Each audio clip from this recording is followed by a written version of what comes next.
Welcome in to the Christmas edition of Bet On It. It is week 17 in the NFL. And when I logged on this morning, Joe had his bells on.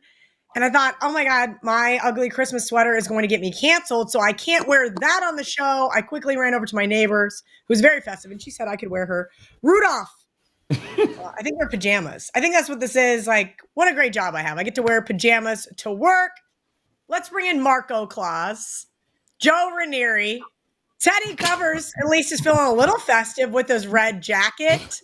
I asked Ariel Epstein to send me a good Hanukkah joke so I could throw something out there, and she hasn't even written me back yet. So Merry Christmas, Happy Hanukkah to everybody on the panel.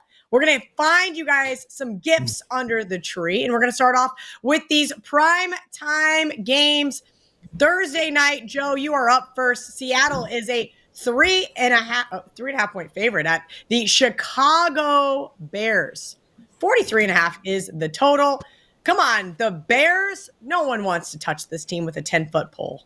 Yeah, and I don't blame them. And you know what, Cal? I especially don't want to touch them in the first half, where they have been outscored in just about every game they have been played since that one on Thanksgiving against Detroit. Listen, Thomas Brown, Matt Eberflus, Marco D'Angelo, I don't give a rip who the coach is for the Chicago Bears. They're a team at this particular point that looks like they can't wait until the season is over. They dig themselves consistent holes early in games that they just can't get themselves out of. In fact, we are looking at the Bears.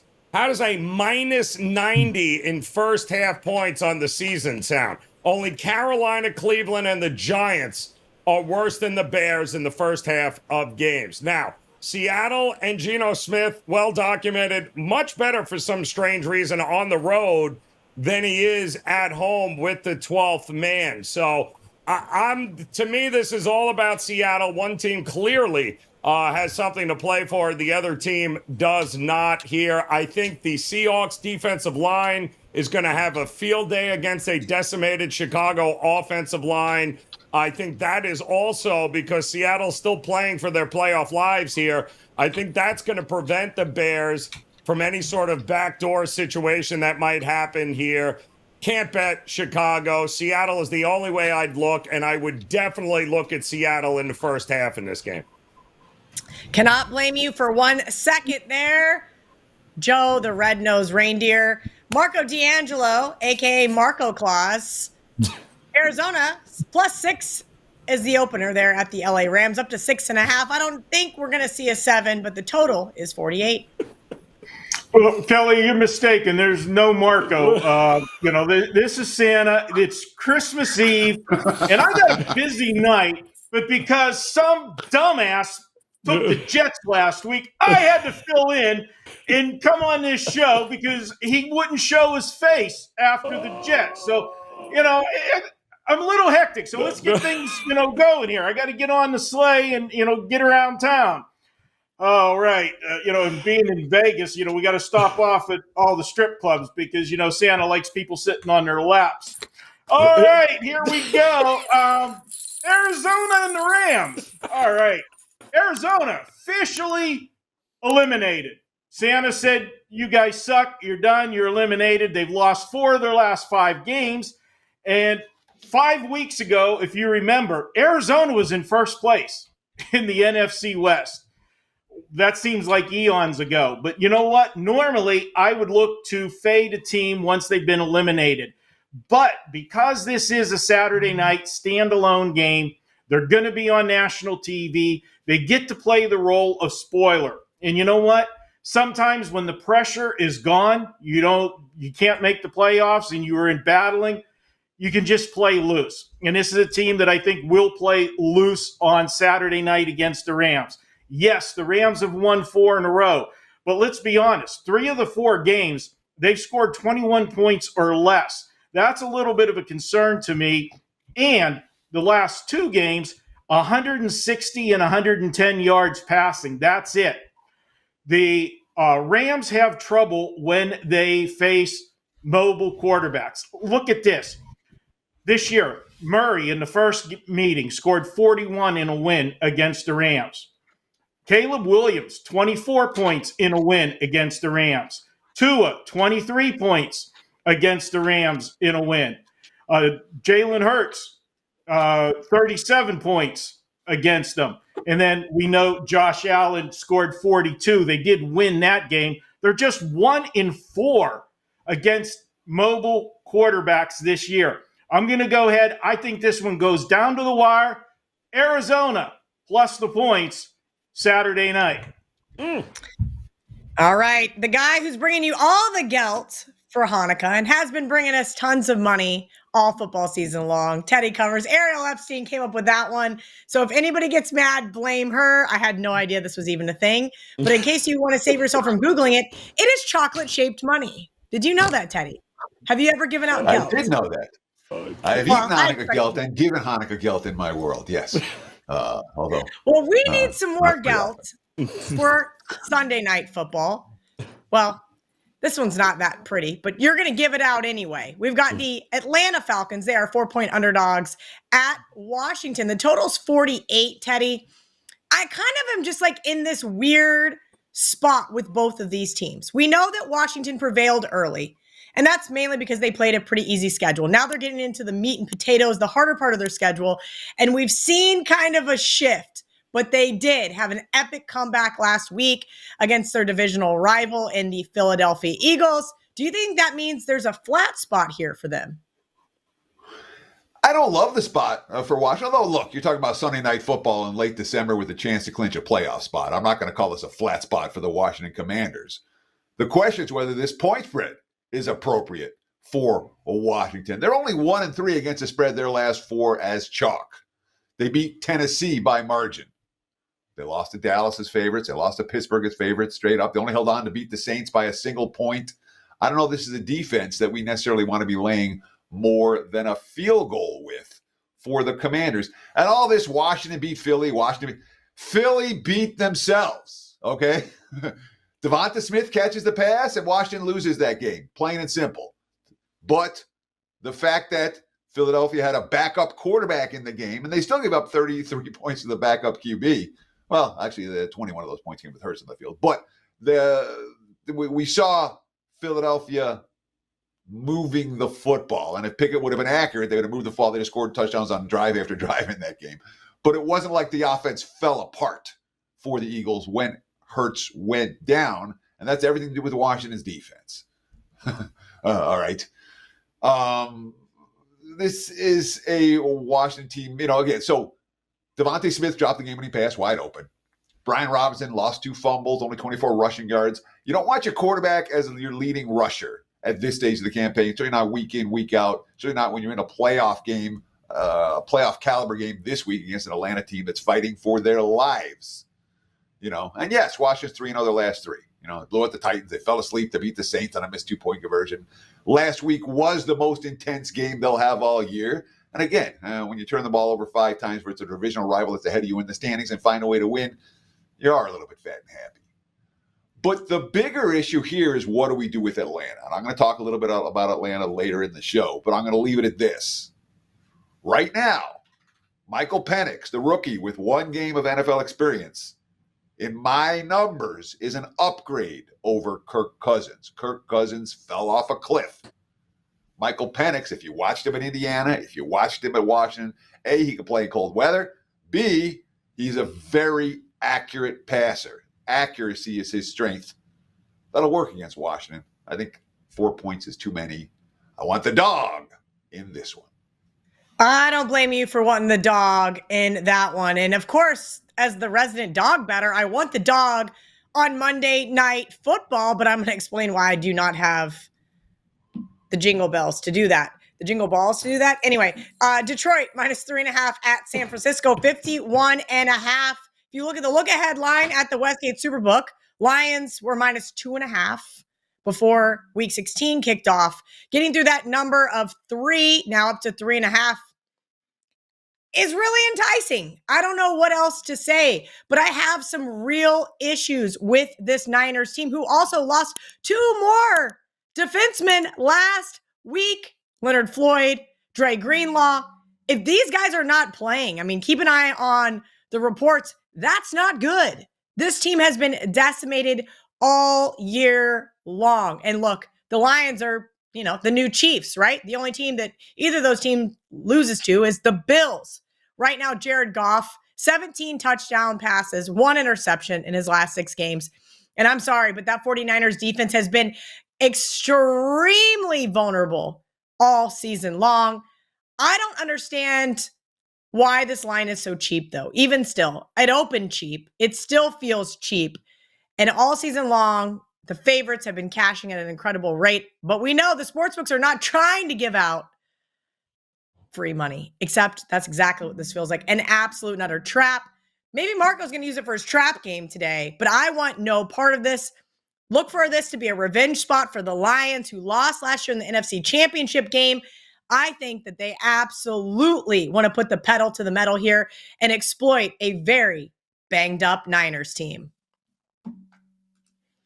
Get anything at Wager Talker Sports Memo, 25% off. Right now you can save 25% off using coupon code HOLIDAY25. Whether you're looking for daily picks, season packages, exclusive packages, this deal helps you win for less. There is no limit on how many times you use the code, but it will expire on New Year's Eve at midnight. So start saving today. Wagertalk.com, promo code HOLIDAY25. The guy who brings us all the gold on Last Call NFL Sundays is here, and he's going to bring us some Week 17 gold early. VR, I know we're filming on a Tuesday, and sometimes these guys don't get ahead of it, right? We like to see on Wednesdays what you see early, talk about it, and confirm it on Sundays. But on this beautiful Tuesday morning there in Las Vegas, what have you seen so far? And with some Christmas Day games and some Saturday games, we do have some sharp action to share. First off, forgive the appearance. It's Christmas Eve. The plan is to shave and get ready after this. Not looking festive like I should for this video, so please excuse me. Forgive me for that. But let's get into some gold. Start off with Christmas Day games. No surprise, no surprise. Difference of opinion based on the key number. They laid 1.5 and 1 with Kansas City, and I had another group that came and were telling me, take 3s if you see Pittsburgh, get me some 3 if you see Pittsburgh. So they like the 3 on Pittsburgh, but they like the money line on Kansas City, which makes sense, right? Kansas City wins games, they just don't cover them. But how they're going to win by 1 or 2, who knows? But they think at a key 3, it matters. And at a -1, it looks like Kansas City's the side. The over, they all agree there. They went over to 41 look ahead. They went over to 42 opener. And that's why they went over, I think, 43, I think was the last bet I placed. Little surprising because those, when it's low scoring expected, those 40, 41s, 42s, 43s, they don't usually move that significantly. But this one did. Then the late game. A lot of money on Baltimore. The look ahead was 3. That's a key number. It did not take long to go to 3.5. Did not take long to go to 4. 4.5, 5, 5.5, and before you know it will be 6. Will it get to 7? That's the only question to ask. Now, I don't fault anyone for thinking Baltimore should go out there and crush this team, but you got to ask yourself, at what number is the EV gone? They brought it out at 3. Okay, maybe it should be 4. Maybe it should be 5. But how off could they possibly be? Again, I just got to share this. I don't think you're making any great bet laying the 6 right now on Baltimore. Move over to the Saturday action. New England at +6, New England at +5.5, and over, 39.5, 40.5, and the last bet at over 42. So they like a lot of points scored there. Also, game 402, Denver, Cincinnati, over 47.5 was the look ahead. They hit it at a 48. They hit it at 49. We did see a little bit resistance there at 50. That's the only move as far as the totals go where I saw they didn't just keep going in one direction. We did see some resistance at 50 there. 3 sides and a total to share for Sunday. New York Giants, this one matters because the look ahead was 6.5. They hit the 7 and the 7.5. So through that key number, they thought the Giants weren't favored enough. And Vegas obviously should not have opened as an underdog because they got the 2 taken out. They've got the money line dog money taken out. They even took the 1.5, 1. That's why you're looking at Vegas now as a favorite. No one I know has laid minus money line or -1, 1.5 on Vegas. That's been the adjustment that was forced there. The interesting thing is going to be, do they come in the other way now and take New Orleans at plus money on the money line? Pay attention to that. Because if you can get Team A, Vegas, at +105, Team B, New Orleans at +105, you make free money regardless what happens. So keep an eye out for that. And finally, game 429, Miami from 3.5, 4.5, 5, 5.5, and the under. So they are not expecting many points at all from this Cleveland team. They went under the look ahead 42.5, under 41.5, and then under 40 as well. That's why you're looking at 39.5 at some of the sharper shops. It's early in the week, but as you can see, they got out ahead on some of these games, especially the Christmas Day and Saturday primetime games, where those tend to attract the most public money and they're isolated. It's not like Sunday where the money's spread out because there's 10 games. You got 1, 2, 3 games. The money's going to be concentrated. So they're looking to determine which way this line's going to move and try to get out ahead of it. And they did it right with with Baltimore, and it seems they did it right with the total in Kansas City and Pittsburgh as well. Awesome stuff from VR, as always. You can catch him every single Sunday talking the NFL on Last Call with Me. VR, give yourself a quick promotion before we let you go. Yeah, like I said, the last week of the college football bowl season is what I live for right now in December. Number one in profit in college football. I said going in, that's what we live for. That's what we've done. It's not going to change over the next 10 plus days. We'll make a ton of money in college football, but we won't overlook in college basketball, where I'm like 67% over the last 30 bets. We're heating up in college basketball, like a 25-30% ROI over the last 10 plus days. So jump on board. It's going to go low volume, 1-1-25. Everything changes. I've documented 10 years now. 8 of those were profitable. 2 of those were losing. This one was a losing year. I bounced back after every losing year. I think that's going to happen in 2025. Low volume. Don't let it surprise you. We're going to do some damage. Thank you, Kelly, for sharing some time. I love you. I love you guys. Have a great Christmas, a better New Year. And again, God bless you and your families. Thank you for sharing some time with us. At Greek_Gambler on all your social channels, at Greek_Gambler7 on TikTok. VR puts out a ton of content over there as well. I kind of thought Marco Claus was going to close the deli after last week, and we would see a trap game this week, but I was wrong. Hey, Kelly. Well, we're going to go at least with a better team this week, a team that's winning and still live for the playoffs, and that's Miami. They're trying to get into the playoffs. They're going to need some help. They got to win out, and then they need some help from their friends. Usually I'm not a fan of taking teams in must-win situations, as you're generally paying a premium to bet that team. But when a team has to win but doesn't control their own destiny, I think it's a better situation because there's not that pressure of win and you're in because you have nobody to blame but yourself. Here they can just go out, play loose, win their game, and then wait and see what happens with the other ones. And looking at this one, Miami, they're 4-2 the last 6 games. They've played well. Obviously, this is a different team when Tua is behind center. The one of the 2 losses was at Houston, a game that they lost 20-12, a one-possession game, even though they had 4 turnovers in that game. They have a clean game. They win that one easily. Cleveland, what can you say about them? They are an absolute mess right now, and this is a horrible scheduling spot for them. They're coming off a 5-week stretch. They played Pittsburgh on Thursday Night Football, beat them. Then they went the following week to Denver, Monday Night Football, played that shootout in which they lost, and they haven't been the same since that one. After the Monday night game, they played Pittsburgh twice in 3 weeks. Pittsburgh got the revenge.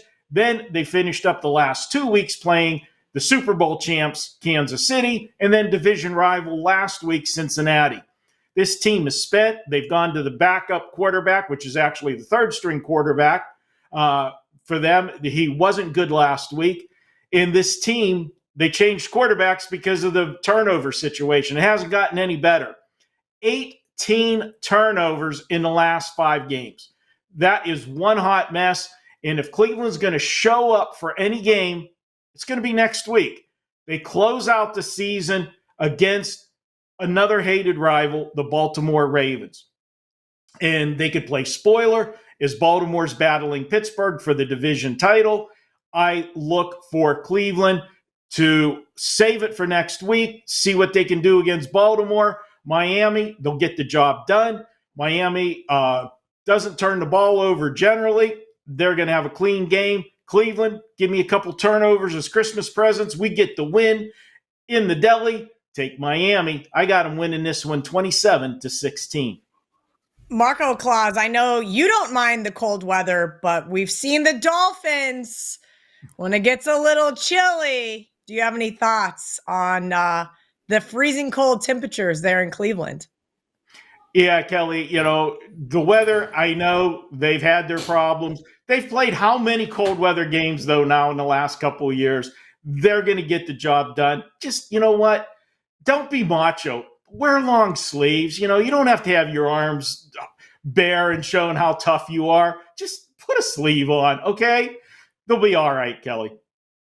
And it's not going to be as cold as it was last year in Kansas City. Coincidentally, Joe is on the same game. And I'm sure there's an Adam Sandler quote here about putting on your yarmulke, using your harmonica, and smoking some marijuana, but I don't really know. It's been a long time since I've heard that song, but I think it applies here. That's outstanding that you even pulled that out the way you did like that, Cal. I'm very impressed there. But no, I am going to look at the same game that Marco has, and I think Marco might be a little high if he thinks the Browns are getting to 16 points in this game, because quite honestly, I don't see it here. It was, and I believe we'll talk to our good friend Art DICESARE here a little bit later, Cal, but I'm pretty sure he'll confirm that this opened up a little higher than this, and it's been bet down to the under in the initial move. And I agree with it. I mean, listen, anybody to watch DTR and the Browns last week?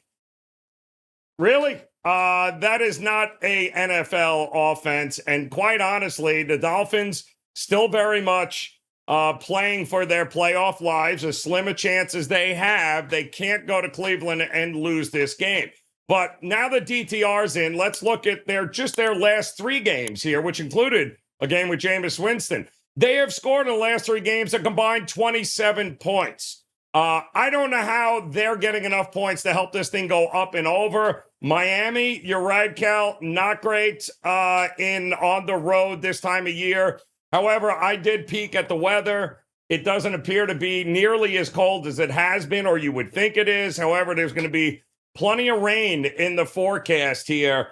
And I'm sorry, I just think the Cleveland defense, who did a great job of shutting down the Cincinnati Bengals in the second half of that game last week, nobody saw that coming. I think they'll have some success limiting Miami. But Miami's already 6-1 to the under on the road this year, averaging only 36 points a game.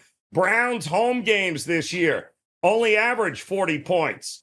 But that's not with DTR at quarterback. I don't see how we're getting to 40 points. I agree with the early market movement here. It's just way too high at 40. I think this one is 30 at best. It's probably 21-10 Miami, and you can call it a day. Sounds like a snooze fest. I can't wait to not watch. Teddy Covers every week comes in and provides us with just the tip. And he's got some long shots for us this weekend. Yeah, so I want to talk a little bit about some futures right here. Obviously, it's Christmas time. Everyone wants a little gift in their stocking. And we talk about futures that can pay off at some decent rates. It's worthy of note. And in the AFC, in my mind, it's very clear. There's 3 contenders: Kansas City, Buffalo, Baltimore, and it's about who stays healthy and who wins the close games. I don't see the Texans or the Steelers or whoever going to come out of the AFC. It'll be one of the top 3. Chalk on that side of the equation, of the field. To me, the NFC feels very different. The Lions are vulnerable. A franchise with no history of playoff success. Ask any Lions fan how confident they are right now, and the answer is not very. And of course, we all know about Detroit's defense finish where they have 17 guys on the defense side of the football on IR. For as good as their offense has been, defense wins championship. Detroit, vulnerable. Philly's vulnerable as well. When you talk to Eagles fans, Eagles bettors, they have the same nervousness that you have. There's not that confidence.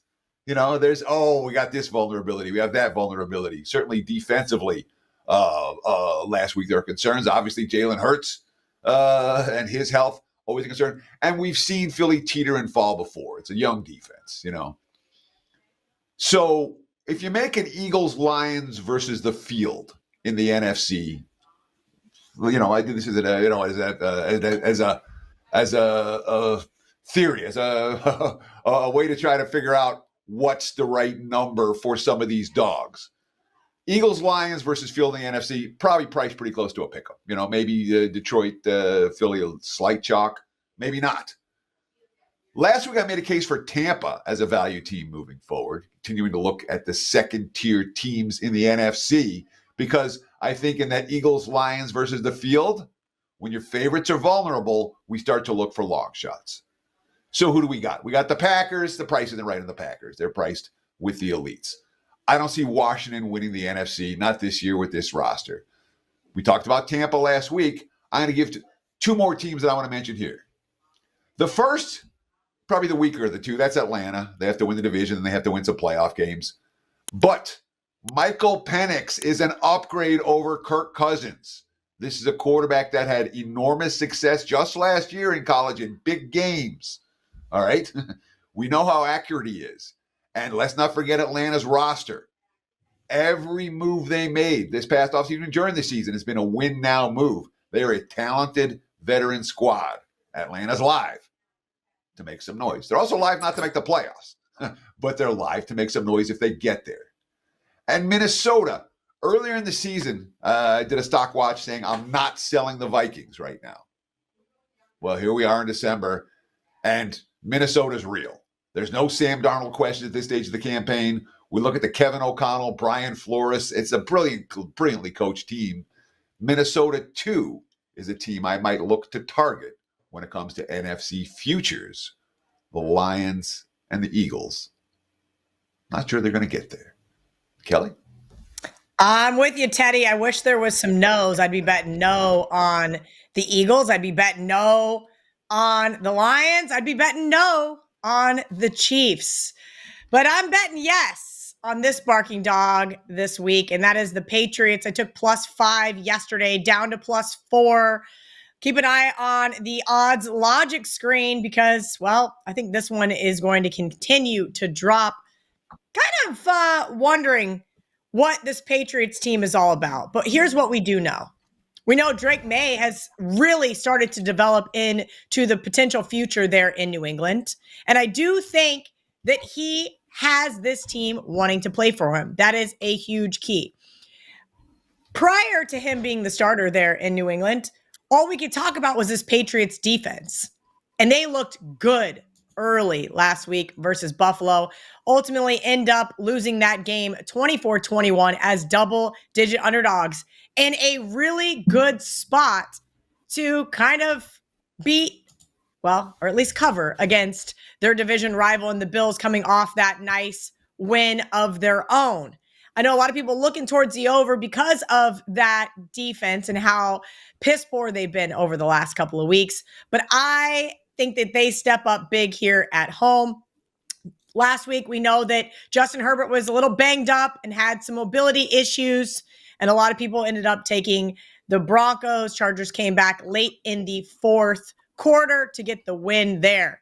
I don't trust Los Angeles going on the road here when playing, well, the Raiders next week. And if you've been listening to anything else anybody else is saying, for some reason, the Raiders just keep wanting to win games and take themselves out of contention to get a top draft pick. I don't understand it. I am not in charge there in Las Vegas. But just know this game is pretty meaningless for the Chargers, and it means a hell of a lot more to a New England squad who's, I think, wanting to play not only for Drake, but for Mayo. Again, took the +5, take the +4. I think New England is barking and very live. So I thought this was a typo or Andy Lang was slacking because I'm pretty sure he gave out this prop bet last week. Is that allowed? Or are we just going to run it back?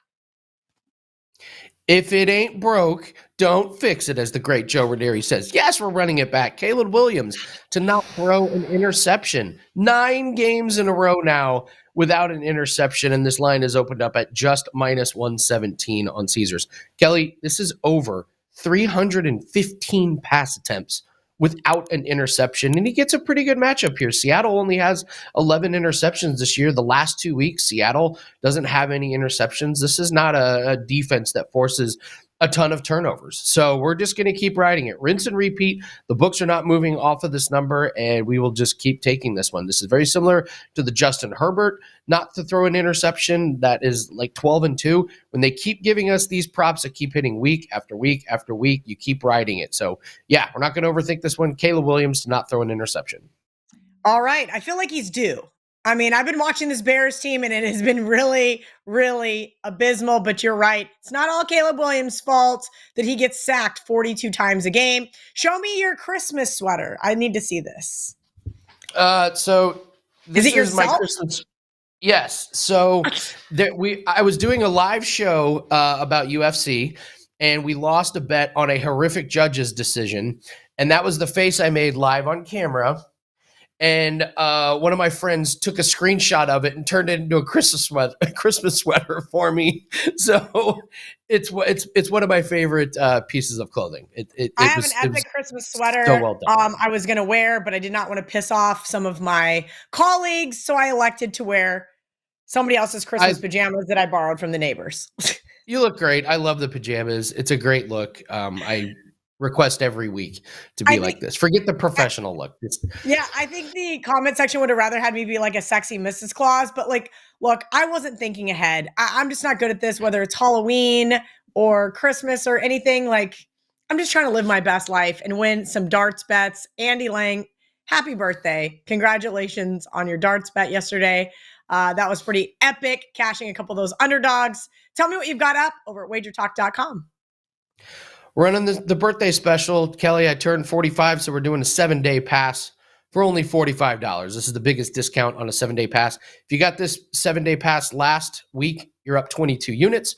We're the number one handicapper the last 2 years. We're up 210 units. So short-term success, we've got you covered. Long-term success, we've got you covered. This includes all plays, including our 5% college football bet of the week. It includes all of our darts plays for the World Championships, NBA, NHL on a 17-6 NHL run, and we're top 5 in units gained this year at 117 units. So only $45, limited time, 7-day pass gets all bets. Good luck on all your plays, everyone. Happy holidays and Merry Christmas. Joining us every single, Tuesday this week, normally on Wednesdays for Bet On It, Art DICESARE from the Westgate Superbook.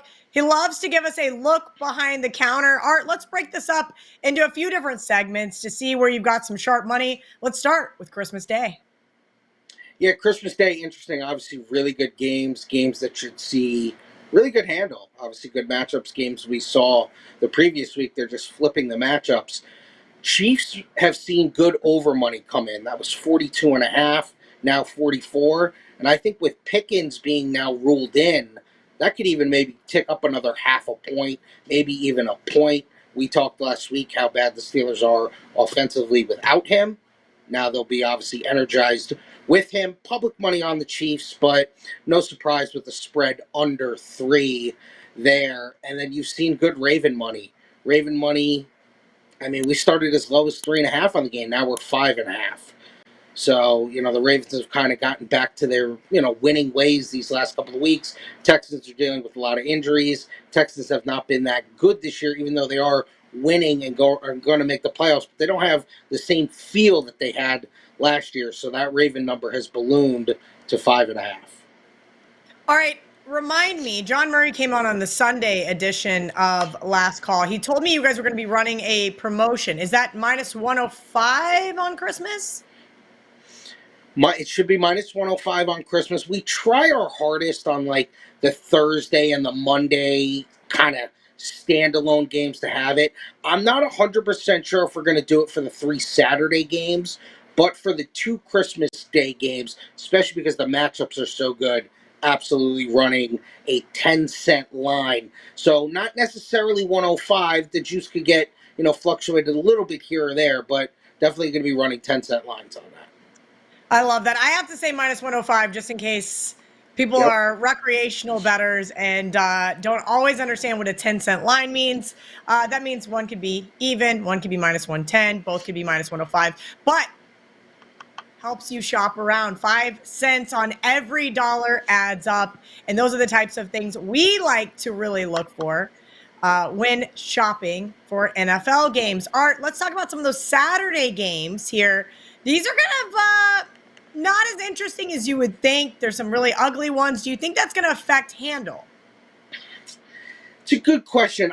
You have bowl games too, so I think it's just going to be a day of football. Obviously, the NFL will rule the roost as it always does. But you look at some of these games, and obviously some of these games have importance. The Ram-Cardinal game loses all its luster because the Cardinals have been eliminated. They lost last week, and that's why you've seen that number shoot up. That was Rams as an opener of 5, now 6.5. Be interesting to see if we get to 7 on the game. I think if we ever do get to 7, you'll see some Cardinal buyback, even though the Rams have been as good as anybody in the NFL here over these last handful of weeks. The Charger game is interesting as well because the Charger game has seen two groups of sharps on it. You saw early money on New England at plus 5.5, got to as low as 4. Then we saw some buyback this morning on the Chargers minus 4. So you've seen that kind of move the number back towards where it was. So 2 groups there. Denver-Cincinnati is interesting because that's kind of like an elimination game almost.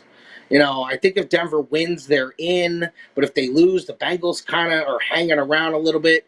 We saw early 3.5 money on Denver. Move to the Bengals now minus 3, minus 120. So actually the games are a little bit better and a little bit more exciting playoff-wise than actually maybe we thought.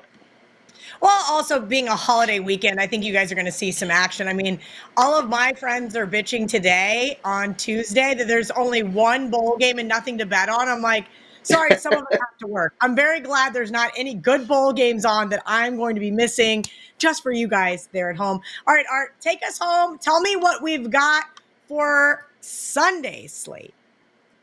Yeah, Sunday slate, there's a lot of interesting stuff out there. A lot of stuff with totals. You look at the Miami and Cleveland total. That's a late December game in Cleveland. Cleveland's quarterback situation's a mess. The Dolphins, anytime they go to the cold, they're a mess. That was 41.5, now 40. Probably even goes a little bit lower, you would think. I could see that. So that was really good sharp money. Saw sharp money on the Cowboys, plus 10.5. Obviously, the Eagles situation, who knows? Is Hurts going to play? Pickett didn't look awful, and obviously he has some weapons to work with Saquon and A.J. Brown. And I think Dallas coming off that win against Tampa kind of helps them in the betting market. Obviously, they're going to want to play hard against their division rival, even though they have been eliminated. But the 10.5 was just too much for some people, so they took that. They took over in the Titans-Jags game, which is interesting because it's 2 just putrid offenses. But the total was low, 39, got up to 41. Now there's been a little bit of buyback on the under, so that game's gone back and forth. Raiders have flipped to the favorite. Raiders were a 1.5-point dog. Now they're a 1.5-point favorite against the Saints. The Raiders do what they always do. They screwed themselves out of a top pick, maybe top 2 pick. And watch, they'll win a couple of games here, and they'll end up being like the 11th pick. So typical Raiders. Very typical Raiders. Art, before we let you go, tell us anything else you guys have going on this weekend over at the Westgate. Well, as always, listen, Kelly, obviously we're going to have all these NFL games going. The Bulls are going to really start to ramp up. Just a lot of fun stuff going on. And, I know this is a weird, slow time of the year around Christmas, around Vegas. But it starts to really amp up with, the New Year's coming up and obviously the playoff football that's going to come up. And, as always, just come down and check us out at the Westgate. And I always tell everyone, because I always get so many shout-outs from these Wager Talk shows, if you want to come in, ask for me, I'll come out and I'll give you a couple of minutes and, kind of direct you in the right way. Couple of minutes and a couple of drink tickets never hurt anybody from Art to Caesar. Every time I go there, I'm like, they must think I'm an alcoholic because I get a stack of drink tickets this thick. I'm like, you guys, I'm one woman. Everybody relax. All jokes aside, we appreciate everybody there over at the Westgate Superbook. Again, dealing 105 on Christmas Day. So make sure you guys line shop. I know these glasses mean it's time to talk to Ralph Michaels, but first I wanted to tell you guys about some line shopping here with Odds Logic. Right now, go to oddslogic.com/Kelly in Vegas. You're going to get a free 30 days. You do not need to put down a credit card. That gives you the fastest updates from the top sportsbooks worldwide. That gives you all of the live odds for every single quarter, period, half of a game. You're going to get breaking injury reports and alerts. You're also going to get some of those public betting percentages. And one of my favorite things is that I can customize the whole thing. That's right. I can make the Westgate Superbook first. I can move Pinnacle and Heritage over. I can push Caesars off to the side because, well, I don't have access to that book. But it is always nice to be able to see all of the lines in all of their glory with appropriate color coordination. Don't wait. Start winning more bets right now. oddslogic.com/Kelly in Vegas.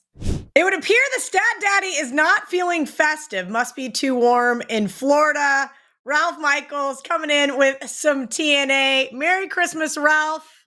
What have you brought me as a gift?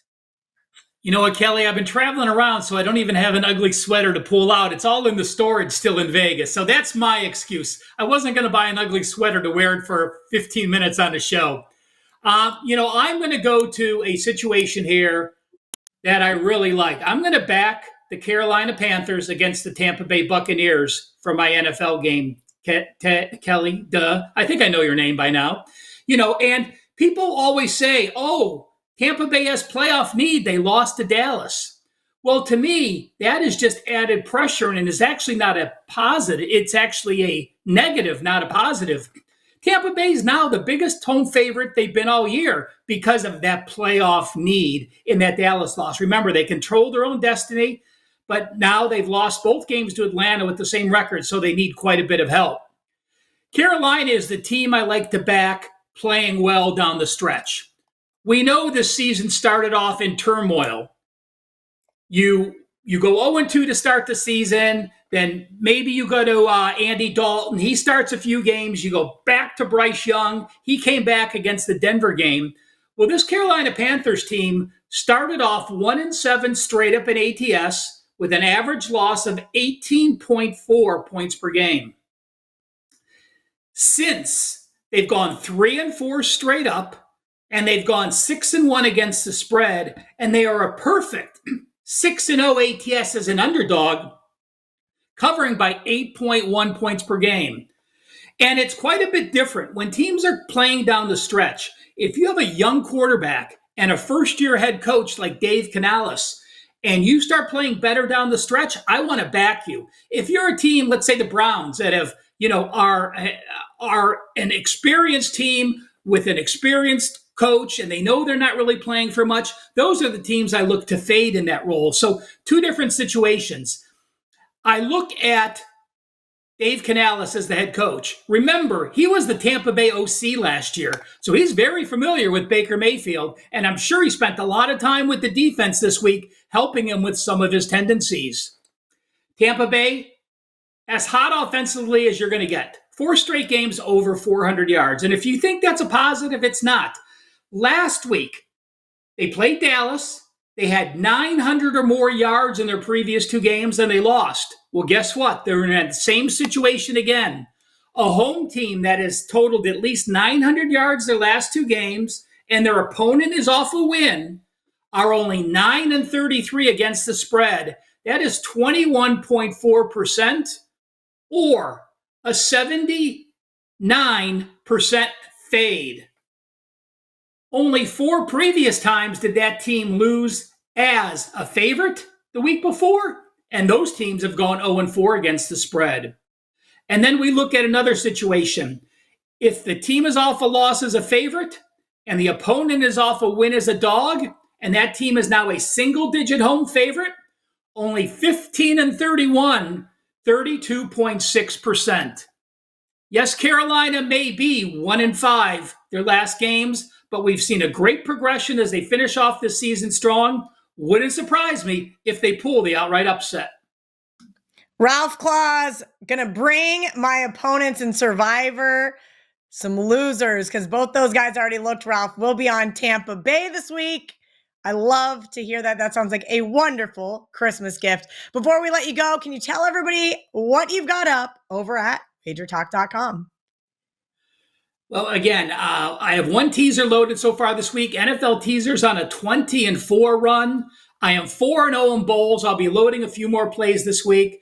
We've got some great site-wide specials. And guys, remember, we've never done this before. From Christmas Day through New Year's Eve, fill your cart, 25% off every day from Christmas to New Year's. Make sure you take advantage starting Christmas Day. If you guys are looking for some more TNA from Ralph, make sure you guys check out the college football edition of Bet On It, as well as Ralph's Twitter at CalSportsLV. You can also catch him on the Wager Talk Instagram. Okay, guys, we're going to get right into it. Those best bets, you guys know we're bringing you all the gifts. All right, Marco Claus, give me your best bet for NFL Week 17. All right, Kelly, we're going to head to the AFC. Big game, Denver at Cincinnati. And Cincinnati's going to be a popular side this week. Everybody loves teams that can score. And, well, Cincinnati and Joe Burrow can do just that. They've had 7 straight games scoring 24 or more points. And they've topped 34 or more in 4 of those 7. The problem is Cincinnati has allowed 24 or more in 5 of those 7 games. Cincinnati's won 3 in a row, but beating Dallas, Tennessee, and Cleveland, 3 teams with a combined record of 13-32, just doesn't impress me. Denver controls their own destiny, as if the season ended today, they would be in the playoffs. Denver has the better defense, and as I always say, give me the better defense, getting points, I'll take it every time. And speaking of points, the Denver offense has been clicking. Last 5 games, they've scored 27 or more in all 5 games. We also see that Denver is 6-2 against the spread on the road this year. Denver, last 3 years, 8-3 against the spread on the road following a loss. And if they're playing back-to-back on the road off of a loss, they're a perfect 4-0 against the spread.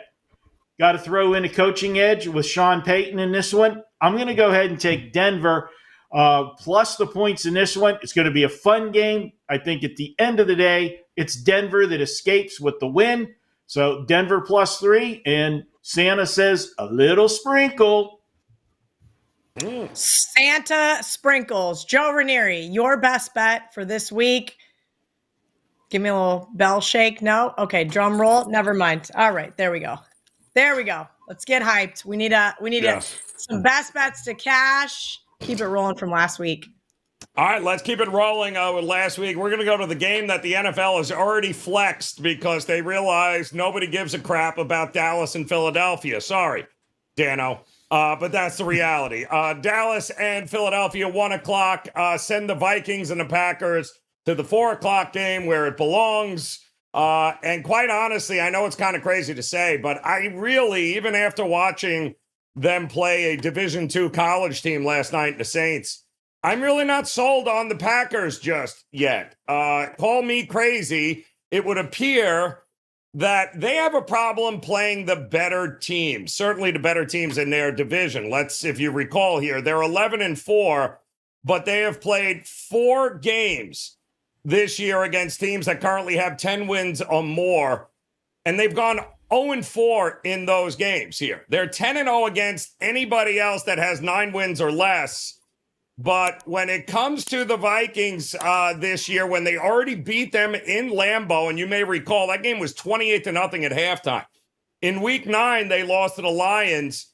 They were trailing 24-6 before the third quarter was even over. And then, of course, a couple of weeks later in week 14, they lost to the Lions again in a game where they were behind 10-0 at the half. Now, call me crazy. I'm seeing a pattern here against the better teams that they face, and the Vikings are certainly one of those teams.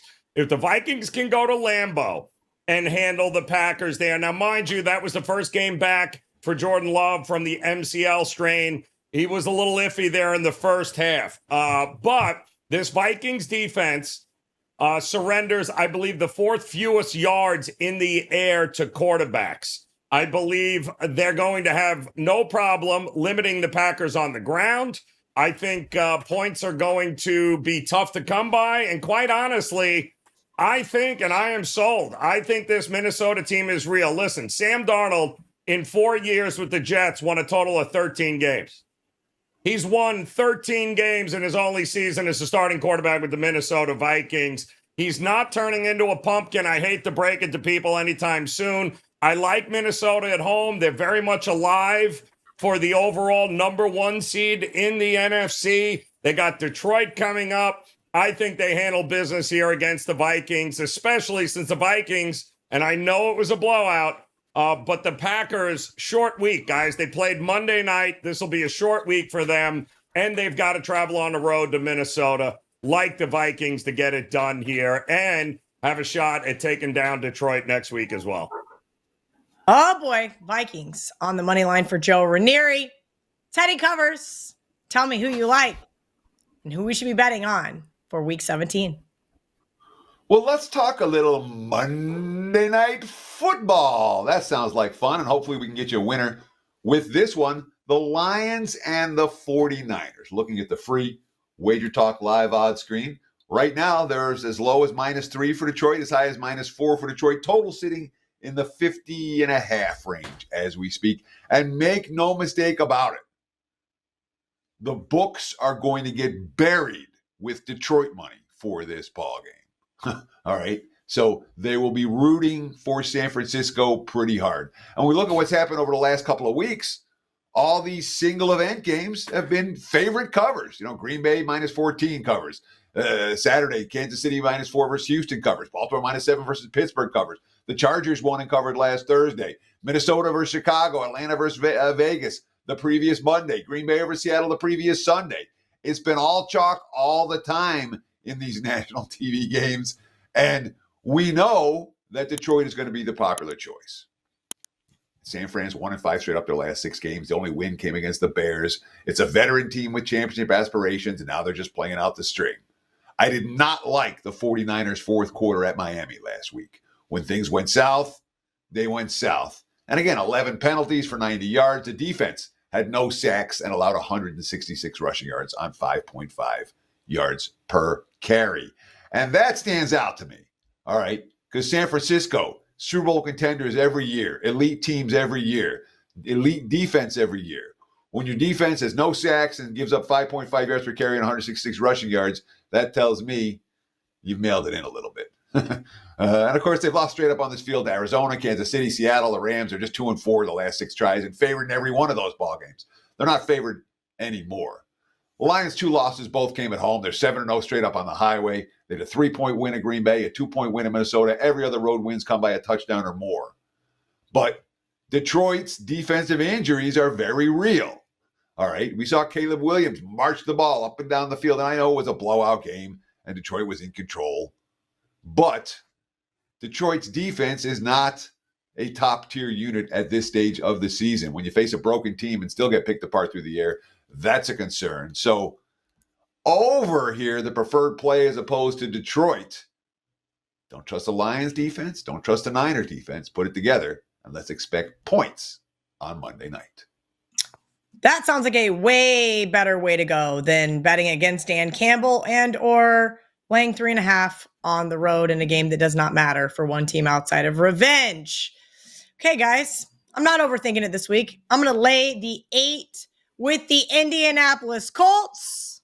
I know I almost mushed myself on social media this week. I blame John Murray for that one. He agreed with my play, and it was smooth sailing until I, put that tweet out. But bottom line, we're betting against the Giants, who are on a 10-game losing streak. They have been outscored by over 13 points a game in that same 10-game losing streak. And they covered 1-point spread during that time at home against the Saints. That's it. This team is not good. I'm pretty sure they waved the white flag on the season a long time ago. Anthony Richardson, I was big on his bandwagon last year. He got hurt in the very first game. But this season, he's had a little bit of struggles. They did not come they didn't come easy last week. He only attempted 11 passes last week versus the Titans. But what did they do? exactly what I said they were going to do. They were going to run the ball with Jonathan Taylor. And boy, oh boy, did they run all over that team. They're going to do the exact same thing against the Giants defense this week. And I don't think laying 7.5 is the wrong answer here. And I also think the Colts are an excellent teaser spot because they are winning that football game. Hopefully they can win a couple more games. And, well, let's see if the Texans can't lose a couple. We'll just leave it at that. I'd like to cash a few more futures bets before week 18 starts. Marco Claus, Joe the red-nosed reindeer, and I can't think of a good joke for Teddy right now. Ariel Epstein was supposed to just send me all of the jokes, and listen, guys, I'm from Kansas. What do you expect from me? As I sit here in my Christmas pajamas, I want to wish all of you and your families a safe and happy holidays. We'll be back next week. I haven't figured out if we're filming on New Year's Eve or New Year's Day yet, but as soon as I know, you guys will be the first to know. Good luck this week. And we'll see you guys on Wager Talk's last call for all of that late breaking NFL information.